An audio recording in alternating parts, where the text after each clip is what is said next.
Bucking Honeys in Mount Horeb. I'm Zach Cammy alongside CE3 himself, Connor Asijan, and this is Wisconsin Huddle. Connor, thanks for being here. Of course, thank you for having me.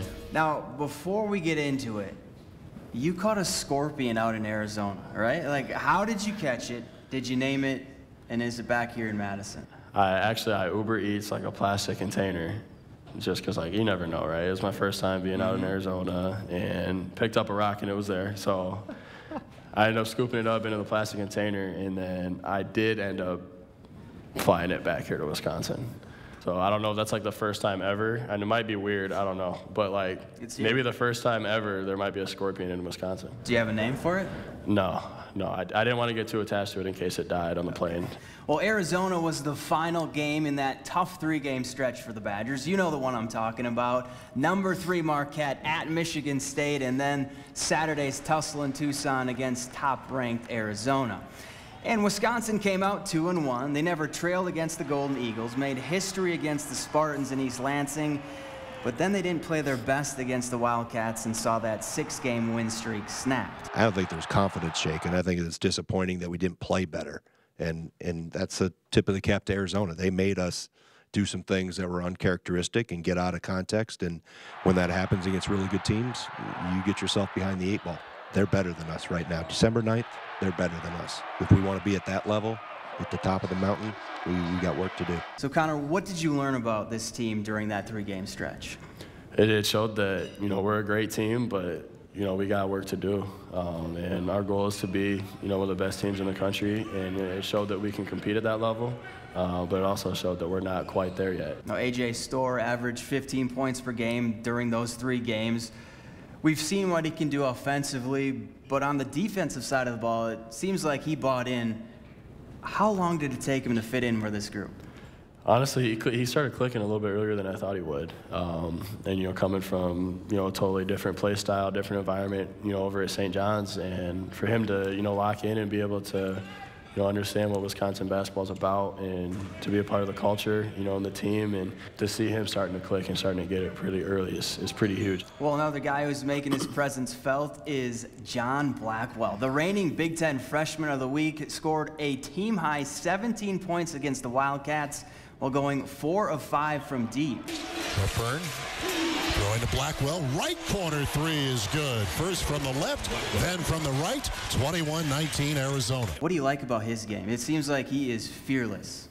Just his drive. I mean, he loves, just to hoop and play basketball. And, he just plays hard all the time. And he'll do whatever is needed at the time, whatever, you can kind of see going throughout the game, but he can score, he can defend, he can pass the ball, he can rebound. And for him to come in as a freshman and have that, that level of, just intensity, and confidence in himself is amazing to see. All right, well, now it's time for our Quickie Quiz sponsored by Quick Trip. Let's test your knowledge of Wisconsin men's basketball history. Are you ready? I guess ready as I'll ever be. Okay, all right. Number 1, 2 Badgers have hit 8 3-pointers in a game. Can you name one? Brad Davison was definitely one, and then Koenig was the other one. Boom, 2 for 2. All right, number 2. You just mentioned him. Brad Davison is the program's all-time leader in threes made. How many did he make? This is multiple choice. You got Okay, you saved me on that one. A, 350, B, 300, or C, 275. Is it B? B, 300. There we go. 2 for 2. All right, might as well get this one right? This one is a tough one. As a freshman, this current Badger broke the school record for most threes made by a freshman. Who do you think that guy is? I think I might know who that is. Yeah? Is that me? Connor Asijan? Connor Asijan. Okay, there we go. How many did you make? 69. 69. 69. Yep. 3 for 3, which means we're all getting free drinks from Quick Trip, and don't go anywhere. More from Bucking Honeys in Mount Horeb after the break.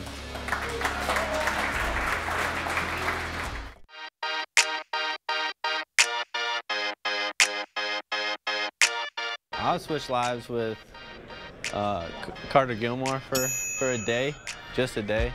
because I don't know what's going through his mind sometimes, so I'd love to know. Steve. Stephen Crow, for sure. Stephen Crow. I would like to be 7 foot for at least a day, so being 7 foot would just be amazing. I just want to be able to just dunk whatever I can. I don't think I'd ever shoot another three the rest of my life if I was 7 foot tall. Because he's 7 foot. He gets all the ladies, probably. If he didn't have a girlfriend, my bad, Madison.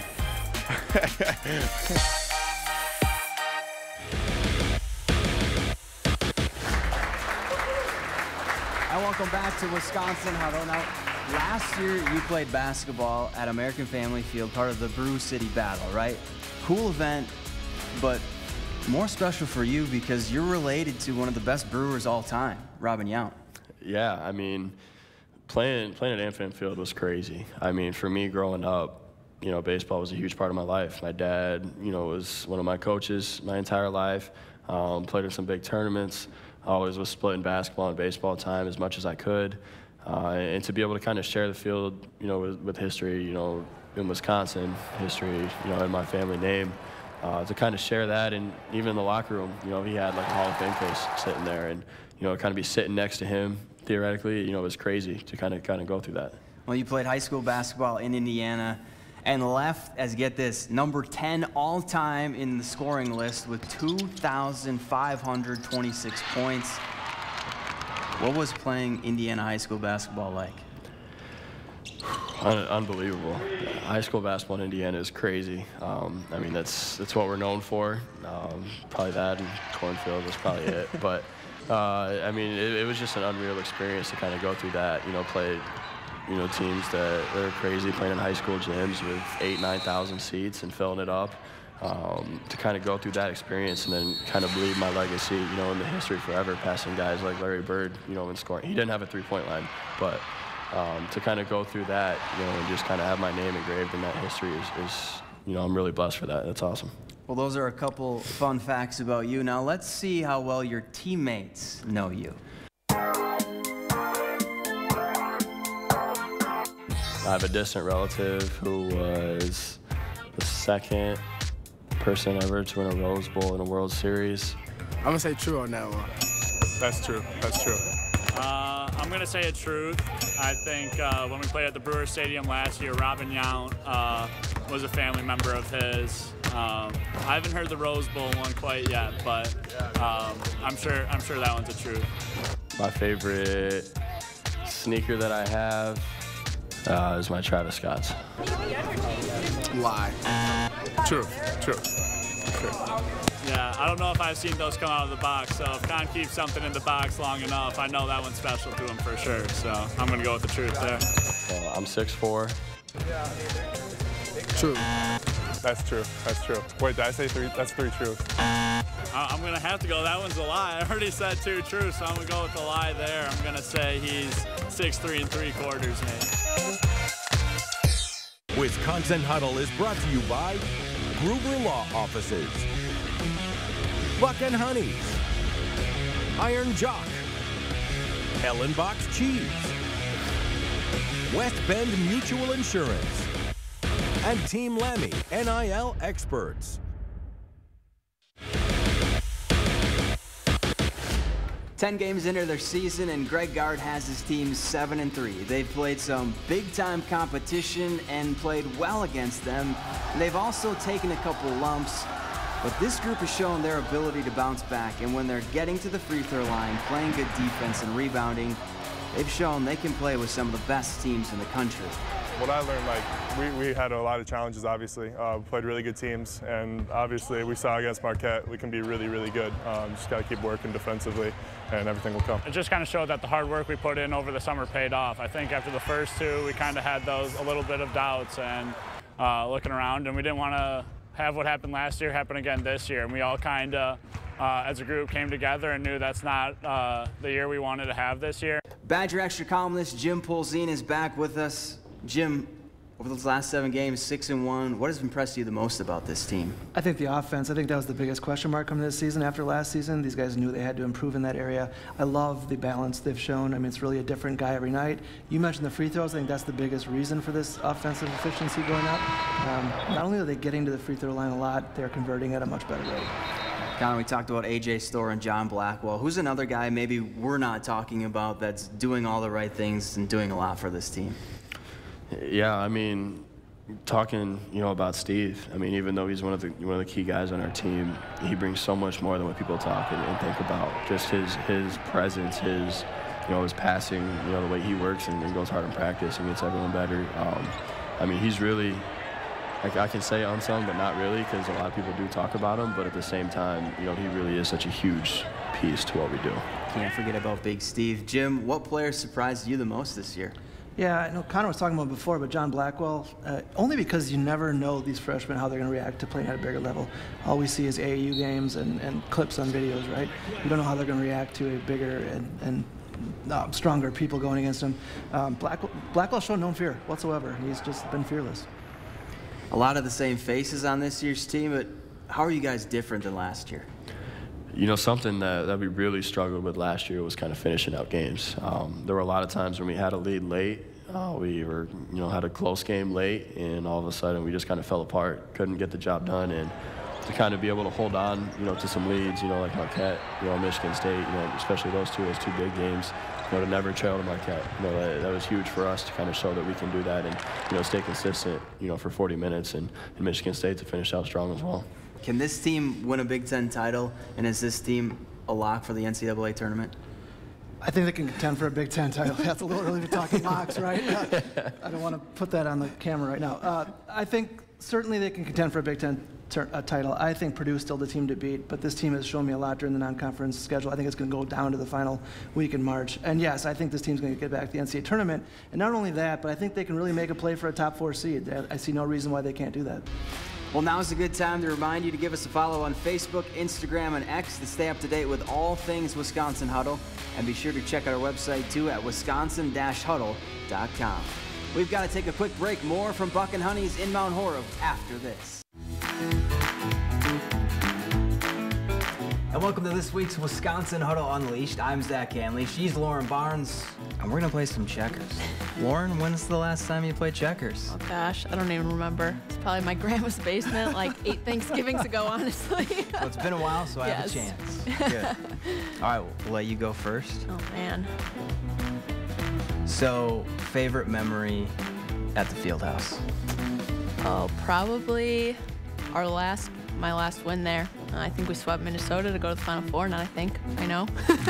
We swept them to go to the Final Four.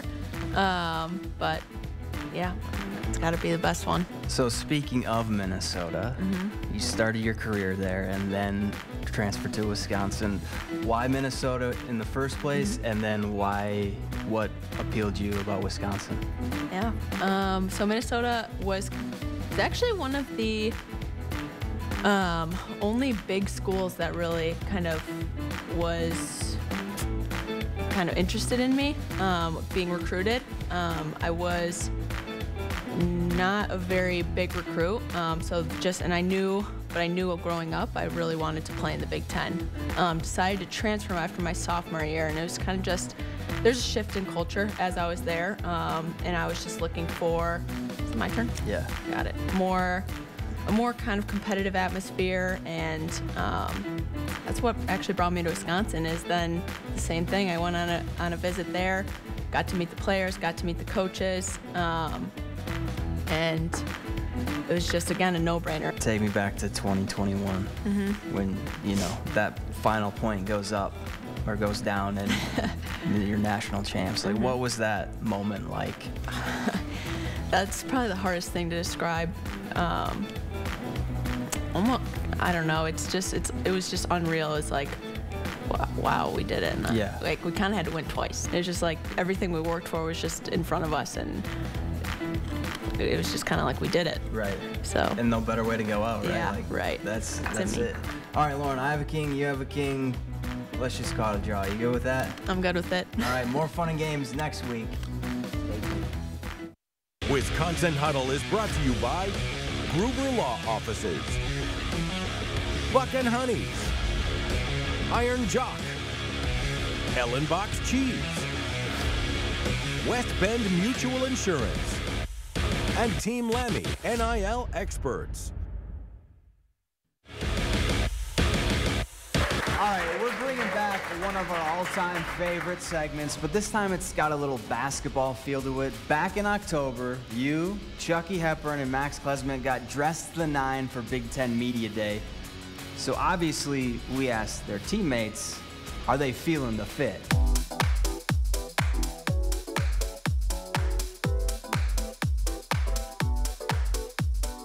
Kept it clean with the all black. Loved the chain, supporting his brother Lil Vet.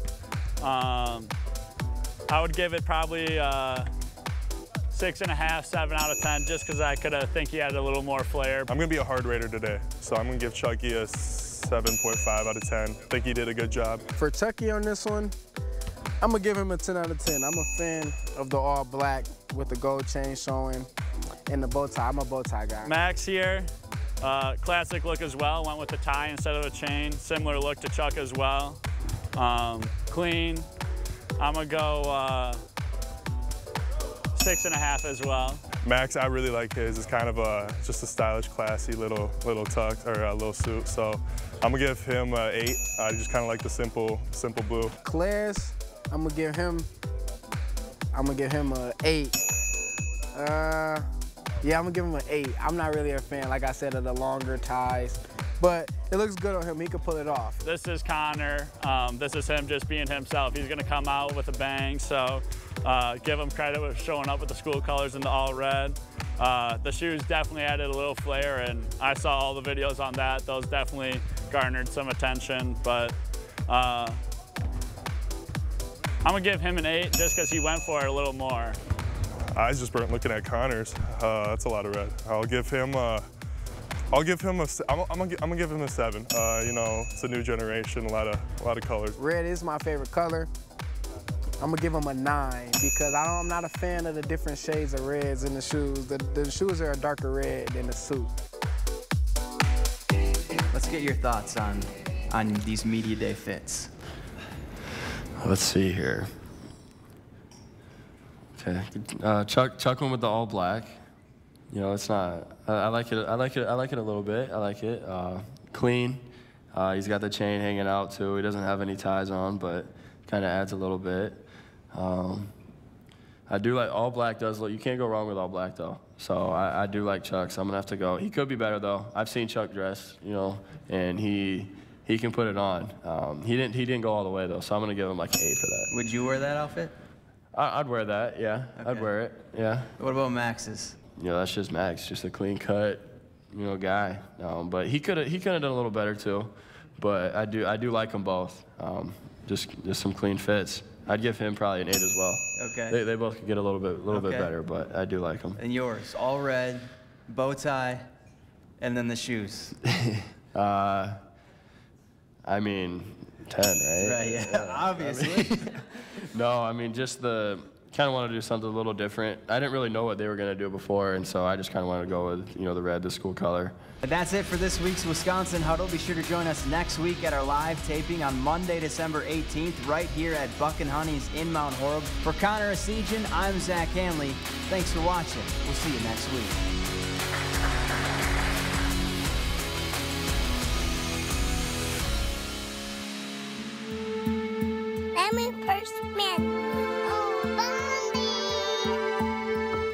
Wisconsin Huddle was brought to you by Ho Chunk Gaming Madison.